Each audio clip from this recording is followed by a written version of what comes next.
Ayer que estuve en el pueblo, compadre tocó en Rosé, los estudiantes gritaban, ¡viva la revolución! Y le pedían al alcalde que se subiera al balcón. Que es Gaitán y que esos son los que venden no sé qué, que es Gaitán, recuerdo ya los que venden la nación.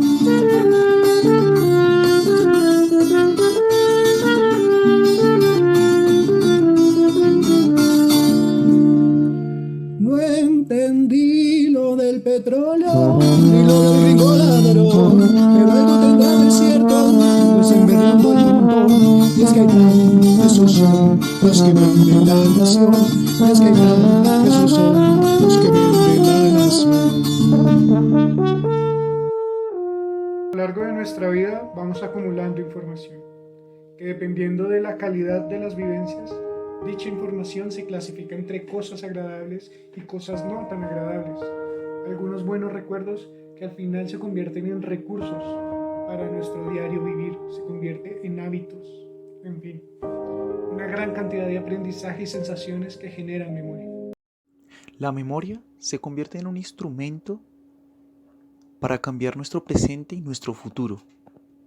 Por esta razón, hablaremos con dos personas que han estado muy relacionadas con la protesta social en Colombia. Hablamos con don Jorge Martínez, un señor nacido en el año 1954 en Colombia, el cual se vio muy relacionado en la protesta social y en la política en la ciudad de Bogotá. Don Jorge nos cuenta que durante los años 70 él se vio muy relacionado con estos temas, ya que el lugar donde trabajaba era una residencia que quedaba en la calle 11 con carrera quinta en la ciudad de Bogotá, lugar donde llegaban muchos políticos, ya que esto quedaba muy cerca del Congreso, la presidencia y algunos juzgados. Fue así como don Jorge se acercó mucho a estas personas y nos cuenta que... Pues ustedes saben que yo fui presidente de un sindicato, presidente, miembro de la Junta Directiva de una federación de trabajadores, convocante y participante de la formación de la PUT hace más de 30 años. Anduve el país en muchas reuniones políticas, en el Valle, en Antioquia, aquí en Cundinamarca, con directivos de otros sindicatos fuertes, en cursos, en seminarios, cosas de ese tipo. Eso, repito, me nació desde esas épocas por la motivación que me dio las lenguas largas de todos esos políticos, que en su momento me parecía como que eran equilibrados, pero que posteriormente me di cuenta que eran corruptos. En esta oportunidad vamos a hablar con el maestro Federico Francisco Gómez, quien nos va a hablar acerca de su experiencia personal. Inevitablemente abordaremos un tema muy presente en nuestra actualidad colombiana, como lo es el paro nacional y las manifestaciones que se originan principalmente por una desigualdad y una lucha contra la corrupción. Una corrupción que me atrevería a decir que es tan vieja como los cimientos de nuestra patria. ¿Cómo ve la situación actual, profe, y cómo la veía usted cuando era estudiante? ¿Sí? Por ejemplo, nosotros que somos estudiantes y estamos viendo esto, tenemos como también esa incógnita, ¿no? Y me parece que es interesante ver pues alguien que fue alumno, que fue estudiante en la Nacional y que también seguramente vivió muchos paros y todo. ¿Qué cosas han cambiado? ¿Cómo ve la situación? Daniel, no ha cambiado nada.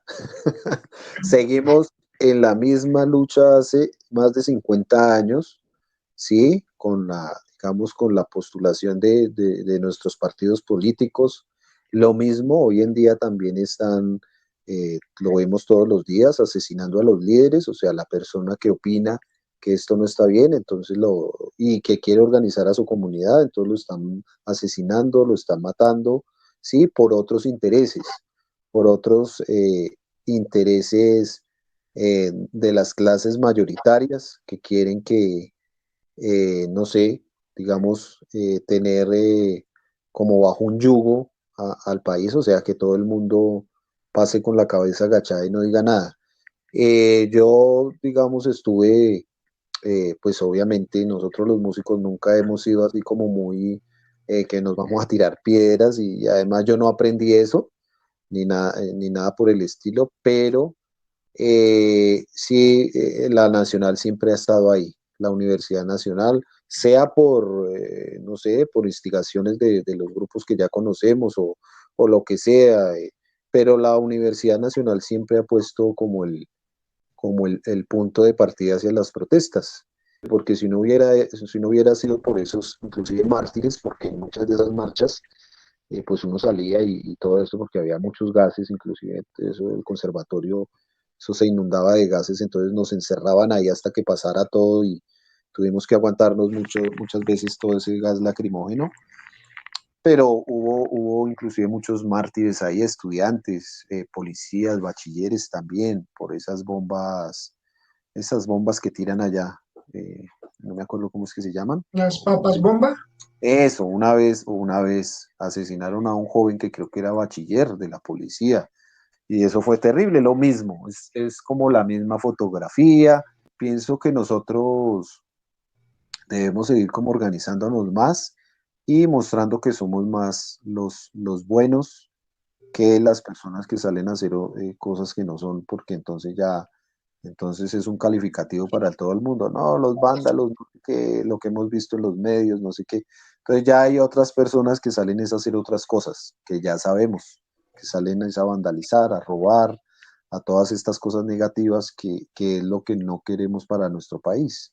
Lo que queremos es obviamente que el gobierno sea equilibrado en sus decisiones. En esta parte, don Jorge nos indica cómo eran las manifestaciones en su época y también le preguntamos si en esos tiempos se hacían manifestaciones de forma artística y esto fue lo que nos contó. Las manifestaciones en mi época se iniciaban por un sitio de concentración.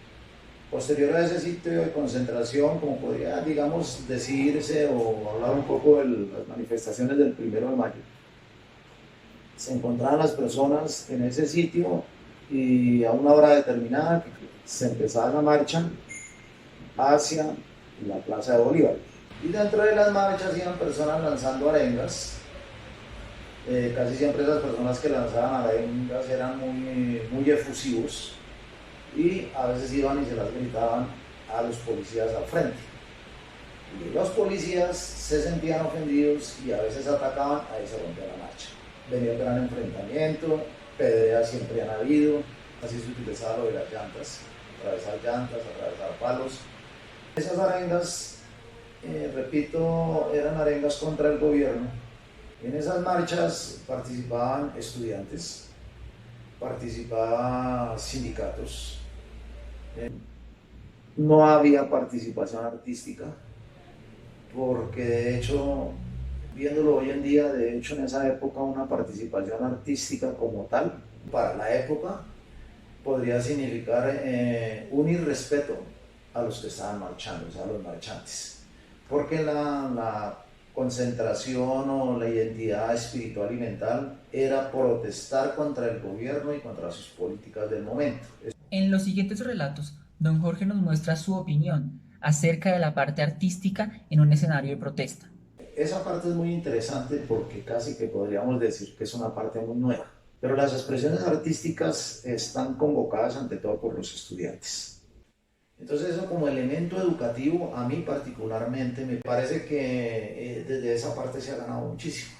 Pero en lo que finalmente se persigue, como hoy se está demostrando, que es el combate popular, el enfrentamiento, yo diría ya directo, con las fuerzas de seguridad del Estado. En el caso de las significaciones artísticas, están indicando que todo se puede cambiar con paz. O sea, hablemos como seres racionales, hablemos como seres inteligentes, pero los gobiernos no entienden eso. Los gobiernos de turno entienden es que esos que salen a protestar y que representan la mayoría de la población, hay que aplastarlos. Entonces los estudiantes o los grupos artísticos que salen a la protesta, para mí, no están preparados para un enfrentamiento con el ejército ni con la policía. No es que esté en contra del movimiento artístico para que participe ahí, sino que no lo podemos ver como el epicentro de la marcha. Y históricamente está mostrado que solo por el enfrentamiento directo con los gobiernos de turno, o como hace muchos siglos con las monarquías de turno, se lograron cambios. Eso quiere decir que han habido guerras. Repito, no es que esté contra ellos, sino que pues cada cual en su lugar. Ellos sí deben seguir participando, pero en el momento y como que eso se vaya le vaya a quitar impulso a la marcha, deben retirarlos o deben retirarse. Después de haber escuchado a personas que han vivido en carne propia las manifestaciones, queremos enviar un mensaje.